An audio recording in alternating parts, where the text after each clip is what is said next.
lovely room? Oh, I remember it perfectly. Mary, don't you remember Lulu playing on the piano near the window? I can see that piano still. Yes. Oh, Sally, doesn't it seem years since we came here?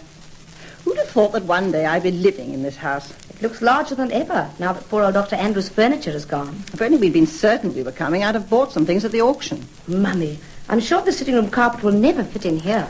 No, I'm dreadfully worried about carpets. They'll all be too small, and we can't possibly afford any new ones. Mrs. Andrews always sat in this corner, remember? Old Mrs. Andrews that was Lulu's grandmother. She was about 100 and she wore a little lace cap. Oh, Mary, do you remember how we used to be led up to her and then she had to shout at her down her ear trumpet? Curtains. And now, then, where's my little book? over there, I must see about the measurements. Width. Yes. No, that's the length. Just hold the tape measure this end, Gwen. And when she stopped talking to you, she used to take the ear trumpet away. So you never got any conversation at all. Not that she could hear. There. Oh, thank heavens, that ought to be just about right. Now, I must start doing some working out. I suppose this alcove was where Mother used to flirt with her one-armed colonel. Just fancy him turning up again. Oh, do be quiet, you two. I want to make some calculations. I wish you'd go somewhere else for a few minutes. Come upstairs and see my room again, Aunt Sally. Or should I say my rooms? I just can't believe it. My own bedroom and my own little study right on. I love this window seat, darling. You'll be able to sit here in the summer and smell the roses outside the window and dream about your love affairs. It'll be so lovely to have my own sitting room or study. No, I think I shall call it my boudoir. I wonder if I shall ever have enough money to have it furnished just as I'd really like it. You'll start saving up.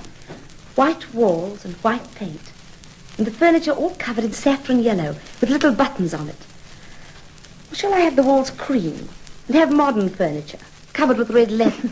You couldn't have that in here, Gwen. No, I suppose not. I wouldn't want to anyway. I don't like that kind. It'll be years before I could afford the other kind. But I might start saving up for some pretty chintz or cretonne. I wonder how long I shall be at Peter Craddock's. Darling, what on earth does Bob say to your working in the garage place as a secretary? Well, as a matter of fact, he doesn't know yet. You see, as I took the job while he was away, I thought it was better not to write and tell him. It's so much easier to explain when he comes back. Is he coming back today? Well, no. That's what makes it rather awkward. I thought he would. But he wrote and said he'd go straight to work tomorrow. So I suppose he'll just find me there. I don't suppose he'll mind, really. Well, I don't know. It's rather funny sometimes. I've got a feeling he may be a bit cross. But Peter Craddock offered me the job, and you can't blame me for taking it. I do hope Bob doesn't go up in smoke. Well, I may as well say that the dining room won't have any carpets or any curtains. But, darling, the dining room carpet will fit in there. Yes, but the awkward thing is, now we've got a real surgery with its own waiting room, we need an extra carpet for the waiting room, which was the dining room carpet. But why must we give up the dining room carpet? Daddy says the patients are more important than our meals. I don't know what to do. We can't afford even a second-hand one. Oh, dear. My head's in such a whirl, what with the carpets and the curtains and making all the arrangements for moving. How I'm going to get done in the next few weeks, I just don't know. This morning, Gwen went off to work again to her new job at Peter Craddock's, and I wondered how Bob would behave when she turned up and found her there. Jim came and told us he'd met Dick Mutty coming out of the underground.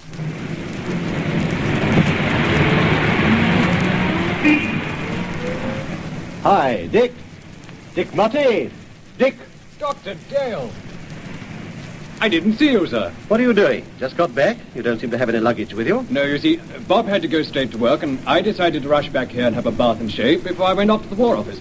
So we've left all the stuff at Paddington, and we're meeting there to pick it up tonight. Oh, I see. So you had a good time on your boat? Marvellous. Absolutely marvellous. How's Gwen? Gwenny? Oh, she's fine. I suppose you've heard nothing about the move? We have heard indeed. I thought Mary had written to Bob. But perhaps she thought he wouldn't get the letter in time. Yes, we're off, Dick. Moving a fortnight next Saturday. Oh, I see. We shall miss you, Dick. You must come and see us often. Yes, I will, of course. But it won't be the same as having you living next door and seeing Gwen going off to work and coming home from work and, having you all next door. Talking of Gwen going to work, Bob's going to get a surprise. What's that, sir? Well, Gwen's gone and got herself a job in Craddock's garage. I'm not too pleased about it myself. I don't think Bob will want his sister working in the same place. I can't see why anyone should mind having Gwen around. I just thought he'd be jolly pleased. We shall see. I dare say the shock's over by now. Well, Dick, I must get on. Got a lot to do. Oh, we had rather a sad thing happen on Friday. Miss Eva Simmons died. Miss Eva? I'm sorry to hear that. Her sister would be very distressed. I'm very sorry about it, Dr. Dale. Yes, it's a bad business. She had to go, of course. And she was never really well. But it was a shock when it happened. Well, Dick, we shall see you tonight, I expect. You will, sir. Bob and I will be arriving with the luggage round about 6:30. I'll see you then, sir. Goodbye, sir.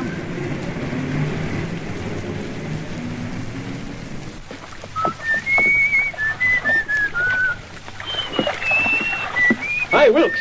Morning. Here I am, safe and sound. Well, Mr. Bob. Here you are back from your holiday. You look nice and brown, Mr. Bob. I bet I do. We've done nothing but bathe, swim and sail in the air all the time. It was wonderful, Wilkes. I feel on top of the world. And a glutton for work. Well, that's good, Mr. Bob, because we're busy as ever. Busier, I should say. This is a new customer's car I'm washing down now. Lives 2 streets away. Nice bit of body she has. The car, I mean. Ah, she has. Well, I must go and find Captain Craddock. I suppose he's around somewhere. As a matter of fact, Mr. Bob, he's just gone off about the oil from Morton's. Won't be 10 minutes, I expect. But your sister's in the office, sir. My sister? Are you sure? Of course, Mr. Bob. Got here 9 sharp she did this morning. Very punctual she is, always. Half an hour early sometimes, like today. Half an hour early? What on earth? I don't understand. Didn't you know she was come to work here, Mr. Bob? Been here a week now, she has. Didn't you know? No, I didn't know. Well, I expect she was keeping it as a surprise for you, Mr. Bob. Surprise? Yes, it certainly is a surprise. I must go and see her. Thanks, Wilkes. I'll see you later, sir. Golly, looks as if I let the cat out of the bag. Anyway, can't see there's any cause for him to scowl about it. Looked like thunder he did, no mistake. Mrs. Morgan came for the day today. We decided to start turning out the attics, and what a job that was. Now, Mrs. Morgan, all these old medical papers, just look at them. Bundles of them. We must send them to the salvage people. Don't suppose they do up in the White Elephant stall for the Guild Bazaar? I wonder now, would they? Oh, I don't think anybody would want to read these. They're all full of medical details. It's a magazine for doctors only. Well, all the same, make good reading, they do, I dare say. There's men who likes to read about insides. Very interesting insides are. Well, I think we'd better throw them away. I'm sure Dr. Dale doesn't want them. We can catch the dustman with them today. Oh, and there's a mess of rubbish here. Just look at this, Mrs. Morgan. It's a case full of birds' eggs, and nearly all broken. Bob used to collect them when he was at school.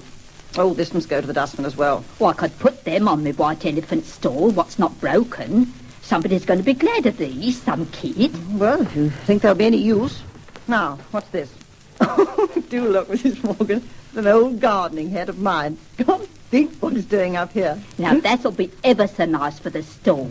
Some lady'll give us a couple of bob for it. Oh, no, Mrs. Morgan, you can't put this on the stall. Can't I and won't I? My friend Mrs. Bitmead and me is running it together. Mrs. Bitmead will be ever so pleased with this, man. Mrs. Dale, can I come in? Mrs. Freeman told me you were upstairs here. Why, Kathy, how nice to see you. I didn't think you were back from your honeymoon. Good morning, Mrs. Morgan. Morning, Miss McIntosh. Mrs. Morgan. Oh, dear. Mrs. Ferguson, I should say. Well, I'll be taking these rubbish papers down to the dustman now because I can hear them coming along the road. Excuse me, please, Miss Ferguson. Oh, I see Mrs. Morgan hasn't changed. Oh, don't take any notice of her, Kathy. And now, my dear, how are you? Did you have a lovely time? Oh, we're dead, Mrs. Dale. And Meg and Dougal look so well and brown. And now we're all going to settle down in our own wee house. Would you like a cup of tea, Kathy? Well, oh, let's have one. I'll come downstairs. I shall be covered in dust. Come along, and we'll have a nice gossip for a quarter of an hour. Kathy stayed for quite a long time. She seems very happy and looked really pretty. I'm going to tea with her on Wednesday. I wanted to run along and see poor Miss Simmons this morning, but I decided to go and do a bit more to the attic first. Mrs. Morgan was downstairs when I heard Jim come in, and I heard him running upstairs. Mary. Yes, I'm up here. I'm doing the attic. Doing the attic. So I've heard. Well, really, Mary, this is too much. If I hadn't happened to meet the dustman... Meet the dustman? Whatever do you mean? I've got them all back, the whole lot. But only by sheer luck. You must be off your head. Off the head? Jim, what are you talking about? I was driving up Shelley Road and I saw the dustman's van. Just as I got out, a bundle of papers fell off. Then I saw what it was. My magazines. And when I asked them, they had the whole lot. 10 bundles. It's just too much, Mary. I'm really very angry. Angry? But, Jim, they've been up here for years. All tied up and all covered with dust. You never looked at them once. I know that, but I might want to. You've no right to try and get rid of my private papers just because you've got a mania for clearing out for the move. Private papers? A lot of dry as dust magazines. You wouldn't have chucked them out if they'd been yours, I know. Oh, well, I'm very sorry, Jim. I'm glad you got them back, that's all. But do remember, at Parkwood Hill, we shan't have any attic. I shall keep them in a cupboard in my room.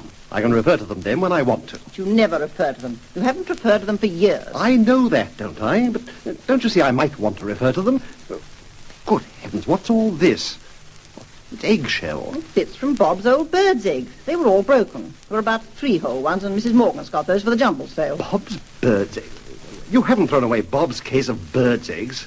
Well, really, Mary, he'll be absolutely furious with you. This really is the limit. But he hasn't looked at them for years, and he doesn't collect bird's eggs now. But he might want to. You've no right to throw away things without asking us. Oh, I've never heard such rubbish in all my life. A lot of silly old magazines and a case of cracked bird's eggs. Mummy, Gwen, what on earth? Gwen, what are you doing here at this time of the day? Are you ill?